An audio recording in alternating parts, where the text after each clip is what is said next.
Malam di Alas Roban. Pada malam yang gelap, sebuah mobil berwarna hijau melaju dengan kecepatan tinggi di jalan raya.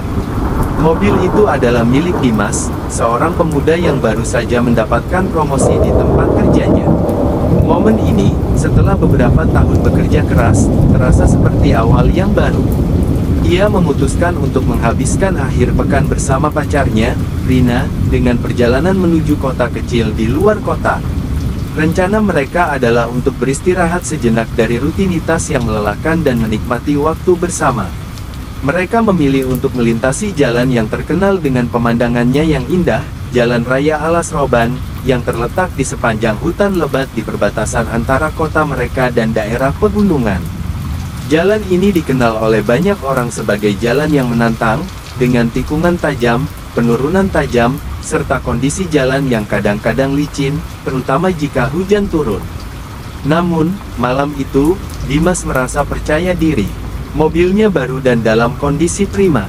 Ia tahu betul jalan ini, karena sering melewatinya saat pulang pergi bekerja. Ia berbicara kepada Rina, mencoba membuat percakapan ringan untuk mengalihkan perhatian dari kekhawatirannya. "Tenang saja, kita akan sampai dengan selamat. Jalan ini sudah biasa aku lalui," kata Dimas mencoba meyakinkan Rina yang terlihat sedikit gelisah. Rina hanya tersenyum canggung, namun hatinya tak bisa menghindari rasa cemas. Bagaimanapun juga, malam itu terasa berbeda.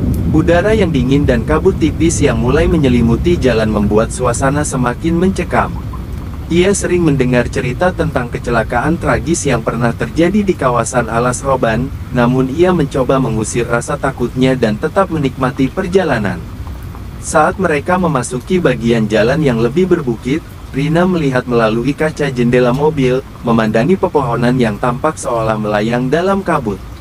Dimas yang duduk di belakang kemudi, mulai menambah kecepatan. Meskipun tidak ada kendaraan lain yang terlihat di jalan, Dimas merasa tidak ada alasan untuk melambat. Ia merasakan euforia, sebuah perasaan yang datang ketika ia berhasil melewati jalur ini dengan kecepatan tinggi. Namun, dalam sekejap, suasana yang tadinya tenang berubah menjadi horor. Jalanan yang mulus mendadak berbelok tajam ke kanan. Tanpa disadari Dimas, sebuah batu besar yang terjatuh dari tebing di sisi jalan menghalangi sebagian dari jalur yang ada. Mobil yang melaju dengan kecepatan tinggi tidak mampu menghindari rintangan tersebut. Dalam satu detik yang mengerikan, suara rem yang berteriak dan desisan ban yang menggesek aspal pecah mengisi udara malam itu. "Dimas!" teriak Rina, namun suaranya teredam oleh raungan mesin yang semakin keras. Dimas berusaha keras untuk mengendalikan setir, namun tak ada yang bisa dilakukan. Mobil tergelincir, melayang ke sisi kiri jalan, menabrak pohon besar yang berdiri kokoh di tepi jurang.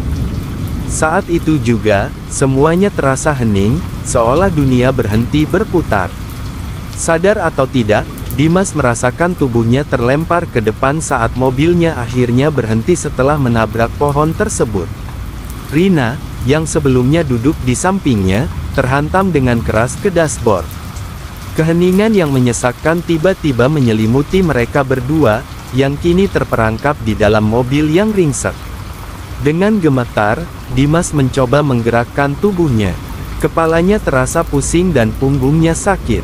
Ia mendengar suara samar dari Rina yang sedang terengah-engah di sampingnya, namun tak mampu melihat dengan jelas karena pandangannya kabur akibat benturan. "Rina, Rina," Dimas berusaha memanggilnya, namun suaranya terdengar lemah. Ketika akhirnya ia bisa menoleh, ia melihat Rina terbaring tak bergerak dengan darah mengalir dari dahi dan hidungnya. Dimas merasa panik dan sangat ketakutan, namun tubuhnya terhenti ketika melihat kondisi mobil mereka yang hancur parah. Bagian depan mobil itu remuk total, dan ia tahu, tidak ada waktu lagi. Mencoba membuka pintu mobil, Dimas berusaha menarik Rina dengan sisa tenaga yang ada. Namun pintu mobil tertutup rapat, dan kaca jendela di sebelahnya sudah hancur. Dalam keadaan putus asa, Dimas merangkak keluar melalui jendela samping dan segera berlari mencari bantuan. Namun, malam itu benar-benar mencekam. Jalanan itu sepi, Tidak ada kendaraan yang melintas. Dimas berlari sepanjang jalan yang sepi, memanggil-manggil orang, namun suara langkahnya hanya terdengar oleh dirinya sendiri. Jarak yang terasa tak ada habisnya membuatnya semakin terhimpit ketakutan. Hampir 1 jam berlalu sebelum akhirnya Dimas berhasil menemukan seorang warga yang sedang berkendara motor. Warga itu dengan tergopoh-gopoh menghubungi pihak berwajib, dan segera ambulans datang untuk mengevakuasi keduanya. Namun, meskipun Rina sempat dilarikan ke rumah sakit, nyawanya tidak bisa diselamatkan. Dokter mengatakan bahwa akibat benturan keras pada kepala dan tubuhnya, Rina mengalami cedera otak berat yang menyebabkan kematiannya dalam perjalanan. Dimas, yang semula merasa yakin bahwa kecelakaan itu hanya sebuah kecelakaan biasa, kini harus menerima kenyataan pahit bahwa semua itu terjadi karena keputusannya yang ceroboh. Kecepatan yang ia pilih tanpa memperhitungkan kondisi jalan telah merenggut nyawa orang yang paling ia cintai. Kecelakaan tragis itu menjadi berita yang menggemparkan, tidak hanya bagi keluarga Dimas dan Rina, tetapi juga bagi warga sekitar. Banyak yang mengingatkan tentang kisah-kisah mengerikan yang terjadi di Alas Roban. Mereka menyebut jalan itu sebagai jalur maut, tempat di mana banyak kecelakaan tragis terjadi akibat kelalaian atau karena kondisi jalan yang memang berbahaya. Namun, kali ini, tragedi itu bukan hanya tentang sebuah kecelakaan. Itu adalah sebuah peringatan tentang pentingnya berhati-hati dan mematuhi keselamatan di jalan. Dimas, yang selamat dari kecelakaan itu, hidup dengan penyesalan yang tiada habisnya. Ia selalu teringat pada malam itu, malam yang mengubah hidupnya selamanya. Ketika ia melewati Alas Roban di kemudian hari, ia merasa seolah bayangan Rina ada di sana, selalu mengikutinya, mengingatkan dirinya akan kesalahan yang telah dibuat. Tidak ada yang bisa mengembalikan Rina. Tidak ada yang bisa mengubah kenyataan tragis yang terjadi malam itu. Dan bagi Dimas, setiap perjalanan melalui jalan itu akan selalu menjadi kenangan pahit yang tak akan pernah terhapuskan.